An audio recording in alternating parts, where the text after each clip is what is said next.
മരിച്ചുപോയത് കൊണ്ട് ലളിതാമ്മയുടെ കയ്യിൽ നിന്ന് വാങ്ങിക്കാൻ തരമില്ല എന്ന രീതിയിൽ മെമ്മറി കാർഡിന് കമ്മീഷനെ വെച്ചിട്ട് അന്വേഷണ റിപ്പോർട്ട് വന്നിട്ടുണ്ട്. അപ്പോ ഈ അന്വേഷണ കമ്മീഷൻ ഉണ്ടാവാനായിട്ട് കാരണക്കാരി ഞാനാണ്. കാരണം ഞാൻ അന്ന് ഈ സംഭവം ഉണ്ട് എന്ന് എനിക്ക് 100% അറിയാം. ഇത് ബാബുരാജിനെയോ അല്ലെങ്കിൽ മറ്റൊരാളെ ജയിപ്പിക്കാൻ വേണ്ടിയിട്ടുള്ള ഇലക്ഷൻ സ്റ്റണ്ട് അല്ല എന്ന് 100% എനിക്കറിയാം. കാരണം അന്ന് ആ പരിപാടിയിൽ പങ്കെടുത്ത വ്യക്തി ഞാനാണ്.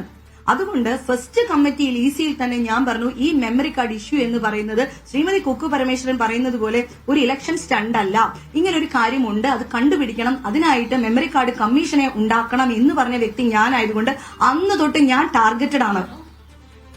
എന്റെ പേരിൽ ഇല്ലാത്ത പ്രശ്നങ്ങളില്ല. ഞാനൊരു വളരെ പ്രശ്നക്കാരിയും വളരെ മോശക്കാരിയായിരുന്നു. എന്തുകൊണ്ടോ എനിക്ക് പ്രിയപ്പെട്ട സഹോദരങ്ങളെ, എനിക്ക് ഒരു വരുത്തി തീർത്ത നല്ല കുട്ടി ഇമേജിലൊന്നും ഇരിക്കാൻ എനിക്ക് അറിഞ്ഞൂടാ.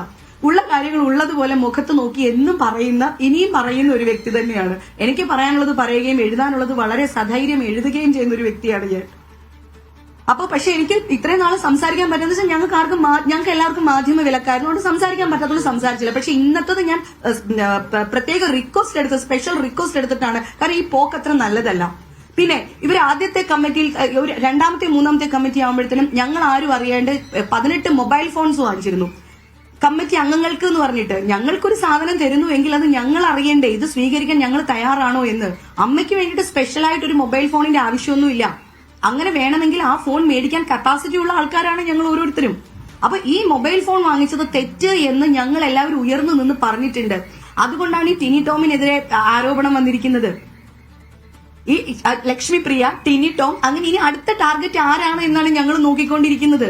ഇവരുടെ തെറ്റുകളെ ചൂണ്ടിക്കാണിക്കുന്നവരെല്ലാരും മോശക്കാരായിക്കൊണ്ടിരിക്കുകയാണ്. ഇപ്പൊ ഈ ഉണ്ണി ശിവപാൽ പോലും ഒരർത്ഥത്തിൽ പറഞ്ഞാൽ ബലിയാടാക്കപ്പെട്ടത് തന്നെയാണ്. ഉണ്ണി ശിവപാലിനെ നമ്മൾ പുറത്താക്കുകയോ നീക്കി നിർത്തുകയോ അദ്ദേഹത്തിന്റെ അഭിപ്രായം അറിയാതിരിക്കുകയോ ഒന്നും നമ്മൾ ചെയ്തിട്ടില്ല. അദ്ദേഹത്തിന് പറയാനുള്ളത് അദ്ദേഹം പറയട്ടെ. ഒരു മാസത്തേക്ക് ജനറൽ ബോഡി വരെ അദ്ദേഹം വരണ്ട എന്ന് മാത്രമേ നമ്മൾ പറഞ്ഞിട്ടുള്ളൂ. പിന്നെ ഈ കഴിഞ്ഞ ദിവസത്തെ വാർത്തകളിലൊക്കെ ഞാൻ കണ്ടുകൊണ്ടിരിക്കുന്നത് പിന്നെ ടിനി ടോം പിന്നെ നീന കുറുപ്പിനെ ഭയങ്കരമായിട്ട് തെറി പറഞ്ഞു. ലക്ഷ്മിപ്രിയാണ് മാധ്യമങ്ങളെ കാണുന്നത്.